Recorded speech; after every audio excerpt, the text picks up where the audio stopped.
आज की स्टोरी में किस तरीके से चंडिका माता ने अपने भगत जो दोस्तों उनको भूल गए थे और वो अपना पिथौरागढ़ छोड़ के दूसरे चंपावत डिस्ट्रिक्ट में चले गए थे, उसके बावजूद भी दोस्तों जब अपनी माता को भूले और अपने जितने बिरादर थे सबको भूल गए, उसके बाद जो माता का जो दोष बरसा दोस्तों, एक एक करके आपको इस कहानी में सब सुनने को मिलेगा।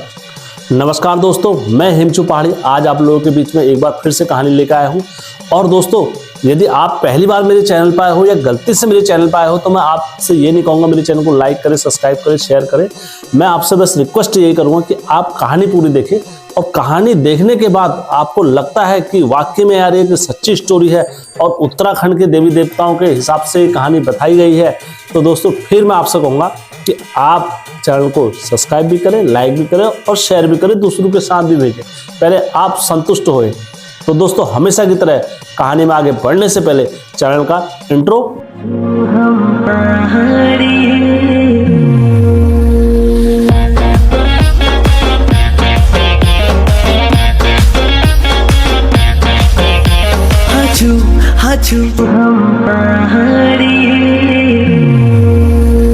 जय बिरकारा बजरंगी, हर हर हर हर हर हर हर हर हर हर हर हर हर महादेव। आप सभी भक्तों पर महादेव की कृपा और बजरंगबली का आशीर्वाद हमेशा बने रहना चाहिए। दोस्तों आज की स्टोरी में आगे बढ़ने से पहले मैं आप सभी से विनती करूंगा, गुजारिश करूंगा, रिक्वेस्ट करूंगा, जिस तरीके से मैं इस टाइम पर चंडिका माता का गुण ज्ञान और लीला का बखान कर रहा हूं, मेरी वाणी में इतना तेज नहीं है, लेकिन फिर भी मैं अपनी तरफ से निरंतर प्रयास कर रहा हूं कि माता की लीला का गुण ज्ञान कर सकूं। जो माता रानी के भगत हैं पिथौरागढ़ से, वो लगातार मेरे पास स्टोरियां भेज रहे हैं माता रानी की और चमत्कार की कथाएं मेरे पास लगातार आ रही है माता रानी की।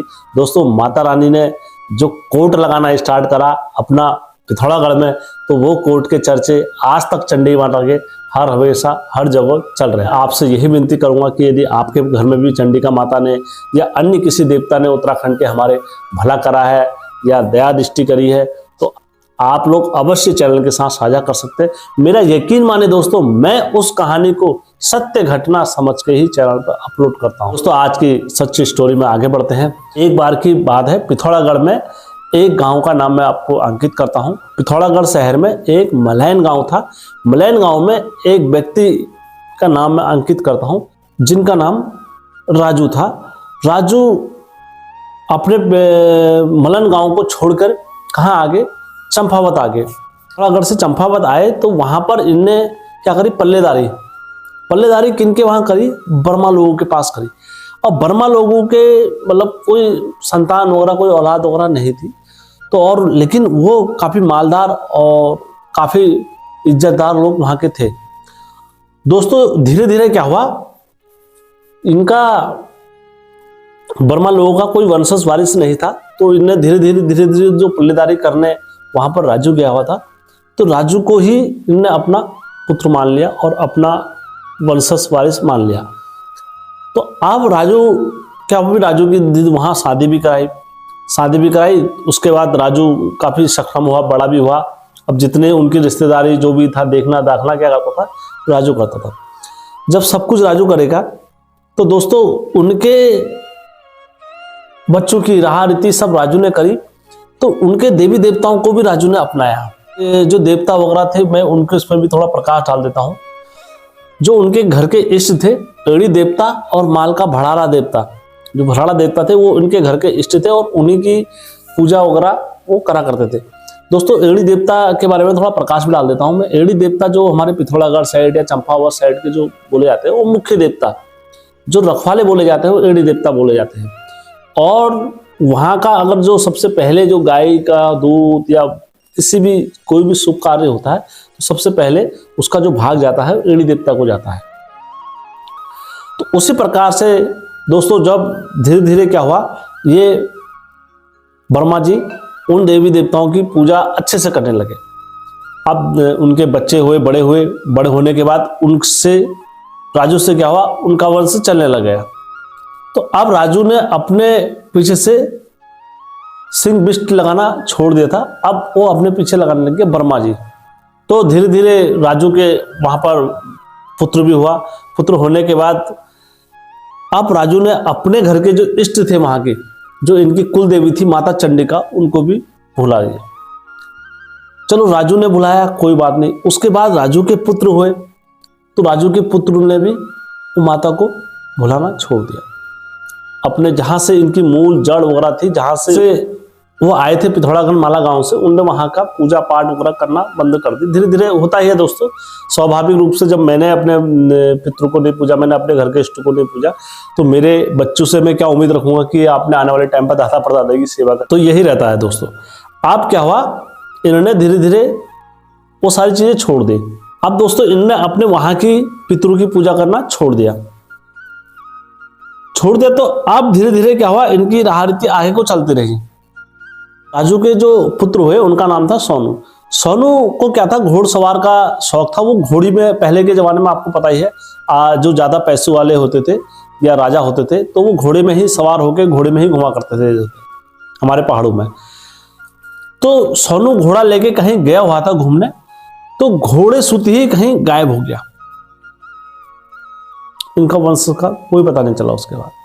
अब सोनू के पुत्र भी हुए, और उनके घर में क्या हुआ, धीरे धीरे धीरे इस तरीके से दोस्तों इनके घर में दुख लगा कि 18 साल की उम्र के बाद दोस्तों इनके परिवार में दोस्तों फिर इन्हें जब अपने नाम के पीछे वर्मा लगाना स्टार्ट करा, तो इनके वर्मा परिवार में कोई भी पूरी आयु खा के नहीं मरा।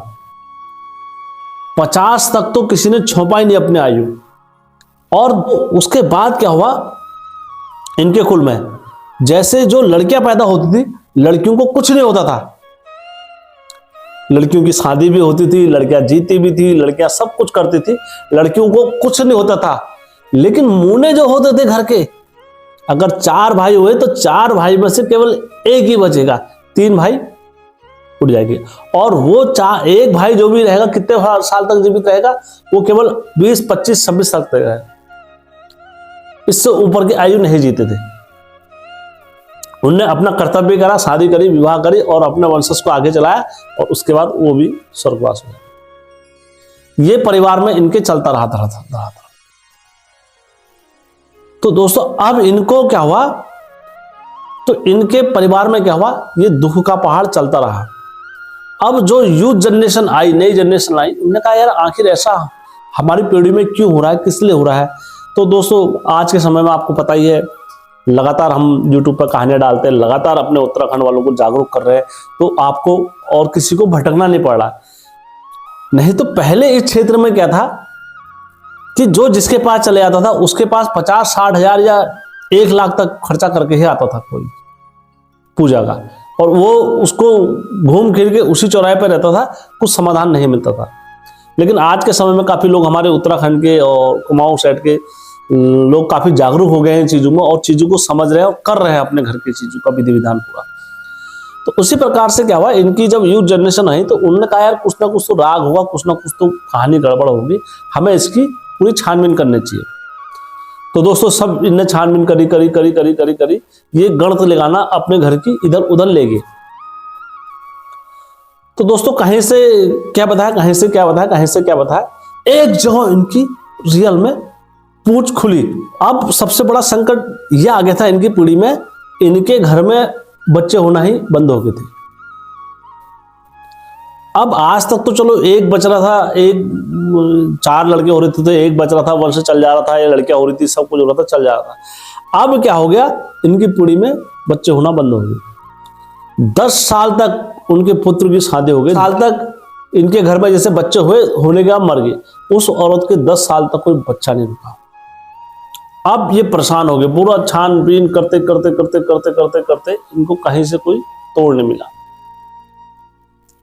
तब इनने अपने परिवार के गणित दिखाना स्टार्ट करा, इधर उधर, हर घर में, तीसरे घर में, 4 घर में, 5 घर में, कभी कहां दिखाना स्टार्ट करा। तो दोस्तों एक जगह इनकी पूंछ रियल में खुली।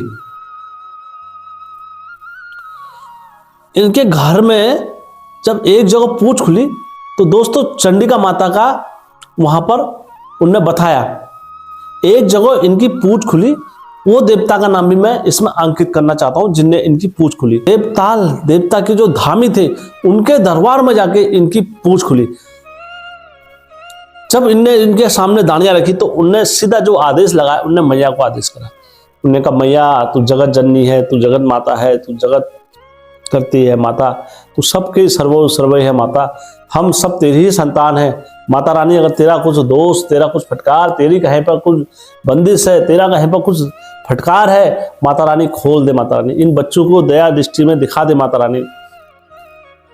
तो जैसे इनने इतने वचन माता रानी के लिए कहा, तो दोस्तों माता का दिल तो करुणामय होता है, माता तो सर्वोपरि है दोस्तों, और माता का दिल इतना कोमल होता है। बस माता ये चाहती है कि मेरा बच्चा मेरे सामने तो आए। एक माँ को क्या लालसा होती है अपने बच्चे से? कुछ लालसा नहीं होती कि मेरे को मेरा बच्चा पैसा देगा, मेरा बच्चा मेरे को ये देगा, संपत्ति देगा, कुछ नहीं होती है। माता को अपने बच्चे से अगर उम्मीद होती है तो केवल इतनी होती है कि मेरा बच्चा मेरे समीप आ जाए एक बार। तो जैसे ये वचन कहे इनने माता रानी से, माता रानी का दिल पिघल गया। दिल्ली गई देवी नाम पढ़ो, कलकत्ते में गई तू कालिंगा को नाम, हरिद्वार से मनसा देवी नाम, भौना गई तू भौने की भवानी, सफोला गई तू सफोल की देवी, सफोला गई तू सफोल की देवी, सफोला से तू सफोल की देवी।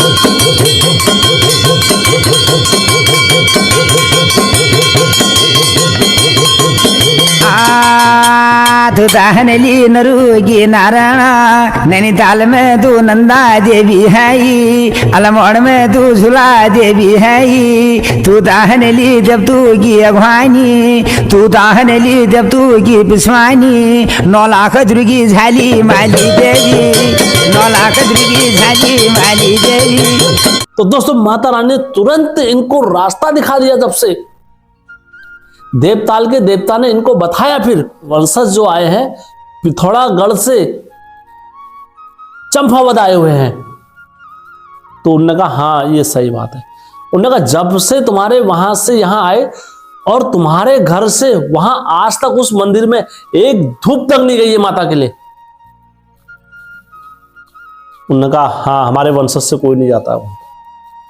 तो उन्होंने कहा फिर तुम कैसे अपने घर में सुख शांति कैसे कर सकते हो?